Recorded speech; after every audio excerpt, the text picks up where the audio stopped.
need to do reversing on that, which is concept of compiled Java classes.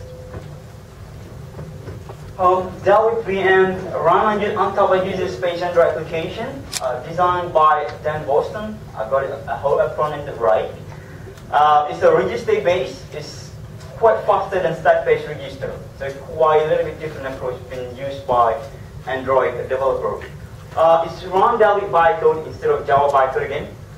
It uses DX to convert Java.classes to Dalvik bytecode.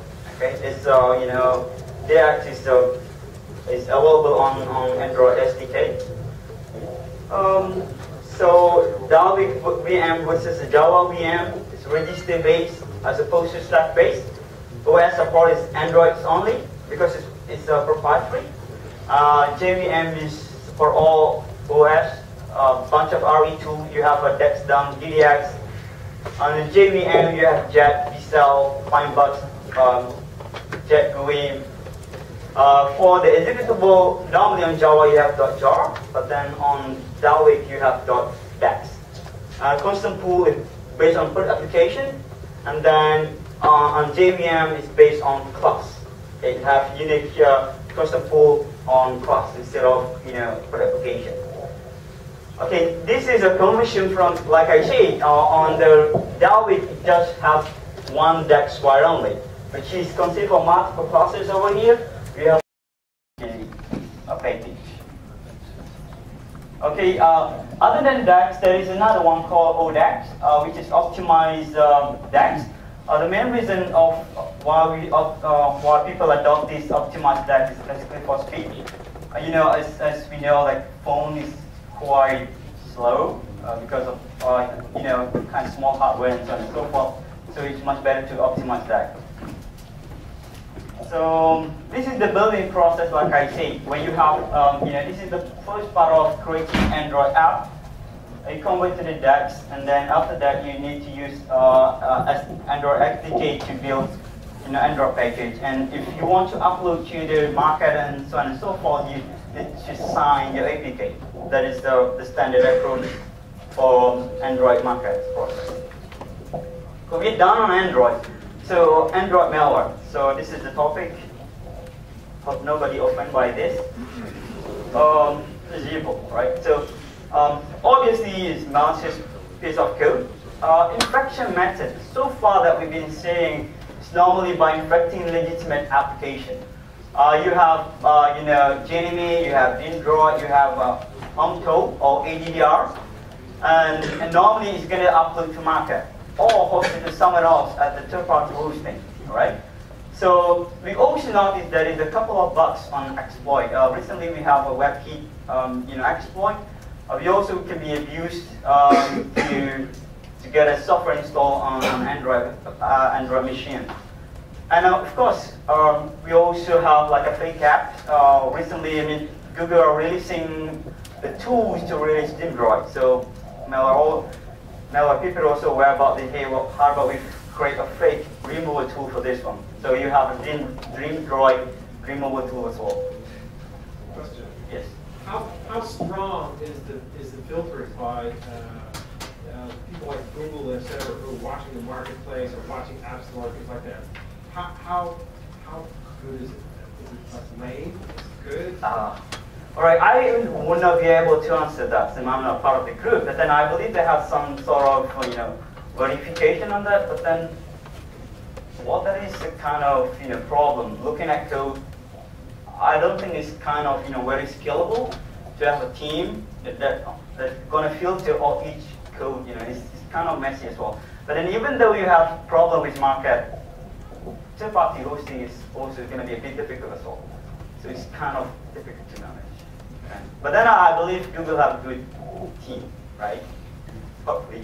All right, so another infection method that is still possible if Google recently tried to have a very convenient way is by using a remote install. A remote install is something like you go to market and then you just click install and it's immediate install. Make things funny with this is to rely on Google Mail account credential. So if I can compromise your Gmail account and you have Android running on your smartphone, I can give that credential and ask you to install my application without you even have a choice to figure out what kind of permission, what kind of stuff that can be done by this application. Few people have been talking about this, but then I don't know. It's probably for convenient reason. Google still maintains this problem. I don't know, right? And then, yeah, I mean, people are not going to be aware that someone has remote install on their machine, right? So that is Android malware. And then next is the reversing Android malware. I mean, when you do reversing, it's normally, there's a few things that you need to understand about this. I always remember a quote by Felix. RE is about, solving a puzzle. So now it's kind of a different puzzle, right? If you're familiar with the Windows, PE file reverse engineering or ELF file reverse engineering or macro reverse engineering, just another different file, or we say puzzle for this one. So this is a reversing Android. There are many resources for the Android malware. The first one, you have APK file, which is it's a soft file, right? You can extract the .dex file because the .dex is only contain the classes of Java, which is you need to reverse them. And reversing and interactive debugging is possible. When I say interactive debugging, is that you install the application over ADB, and you do some debugging on that. And of course, you have a tool like a NetBeans or Eclipse IDE to play around with this. Okay, but then sometimes you just have a .dex file only, which is only reversing is possible. A couple of files like REST, ASSET, etc. are missing. Other than that, Android minifiles.xml is also missing. So you're not going to have a complete pictures of that, but then you surely know what the code is about to do. Okay, this is the building process of creating Android application.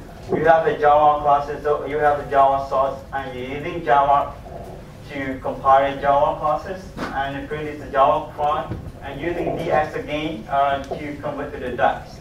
So for reversing process is the output, right? You have to go from here and go to Java. It's possible. So this is the reversing process. You go with a DAX. Obviously you need a disassembler, which is on this one you have Bugsmally or DDX or NDX, and you got a Java class. And you have Java class. I don't think it's a really Java class so much, but it's more like a assembly like output rather than .class, because eventually you're not going to get .class. Except you use one tool that's capable of doing this, which is I call it DAX to Java, which is from DAX you skip this class straight to the Java. So tools are. You have a disassembler to dump Dalvik bytecode to assembly like syntax. Like I said, you have a DDXer, Bugsmally, NDX, and DexDump. DexDump is Android XDK tool, which is built to dump the contents of DEX file, which is contain a bunch of register information, a couple of functions, and so on and so forth. Assembler to convert to original Dalvik PM bytecode, you have the Smally. I mean, when you do reversing, sometimes you need to, make a repackage again and do some stuff on interactive debugging. So you need to be able to assemble the, the DAX format again. Okay.